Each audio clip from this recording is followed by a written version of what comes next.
A man who sought to bring light into the world built a mansion riddled with Freemason symbolism. From obelisk and sphinx to papyrus and references to the Knights Templar, this mansion is unlike anything we've ever seen. Hi everyone, Ken here. Let's shine a light on the past and explore this house. Henry Tremaine's story unfolds against the backdrop of an electrifying new age, quite literally. In the late 1800s, Thomas Edison's incandescent lamp had changed how people lit their homes and streets, bringing an end to smoky gaslight and ushering in a modern era of well-lit brilliance.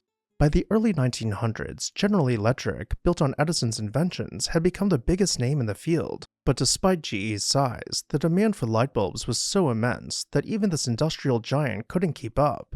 That's where Tremaine came in. Born in Brownsville, New York in 1852, he studied chemistry at the University of Michigan and graduated in 1875. Perfect timing for someone who would soon dive into the rapidly growing electrical industry. In 1879, Tremaine married Emma Cruz, linking him with a family equally eager to blaze new trails in lighting. Their first success came with the Cleveland Carbon Company in 1885, producing carbon electrodes for arc lamps. Next came the Krauss-Tremaine Carbon Company in Fostoria, Ohio, and by 1897, the Fostoria Incandescent Lamp Company.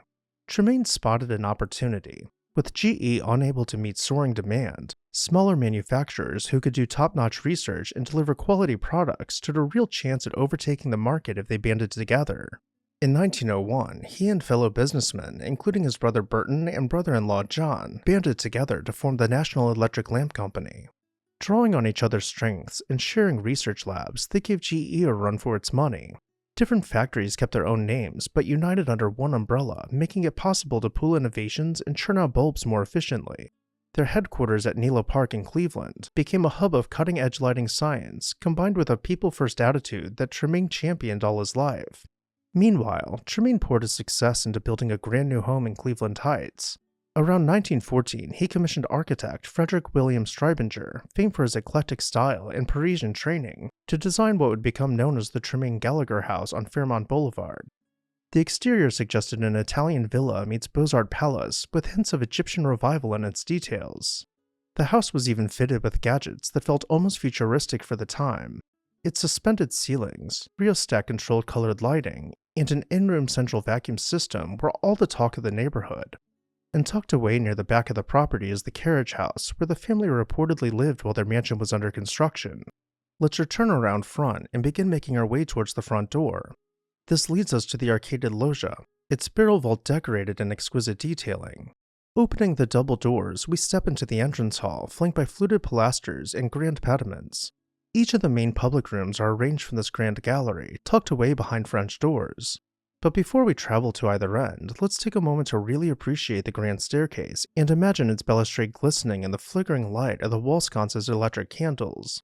We'll see more of the staircase soon enough. For now, let's open a pair of French doors and step into the living room. One description claimed that this room was outfitted with tapestry walls between its elegant wood paneling. And up on the ceiling, the artistry continued with robust plasterwork framing twin chandeliers. To the other end of the hall, we find the dining room painted in a creamy off-white with framed murals and rounded corners. The fireplace's mantel boasts carved festoons, and an elaborate cornice frames perhaps the room's most striking feature.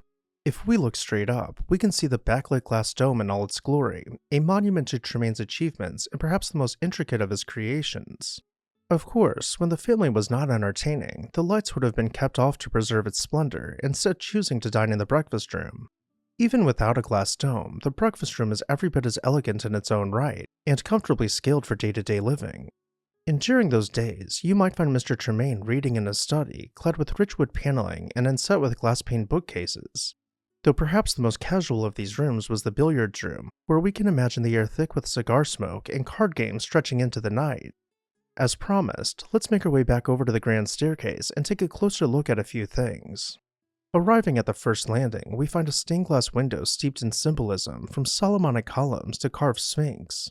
And as our eyes slowly drift from the landing to the domed skylight overhead, I should mention that Mr. Tremaine was not only a 32nd degree Mason, but also a Knight Templar and a member of the Alcaran Shrine according to his obituary. Perhaps that is one of the reasons we find such symbolism embedded into the details, the more subtly so in his bedroom. The owner's suite is incredibly lavish, with a dressing room including not only a fireplace but a radiator as well. This opens out to the sleeping porch where we find these Egyptian revival themes coming back into play, with the most bold of the papyrus forms we've seen yet, and even winged sun disk above each door. Also off the dressing room, we find the door to the couple's bathroom with marble trim and a carved stone tub. There are several more bedrooms in the house, though none were quite as eclectic as Mr. and Mrs. Tremaine's suite.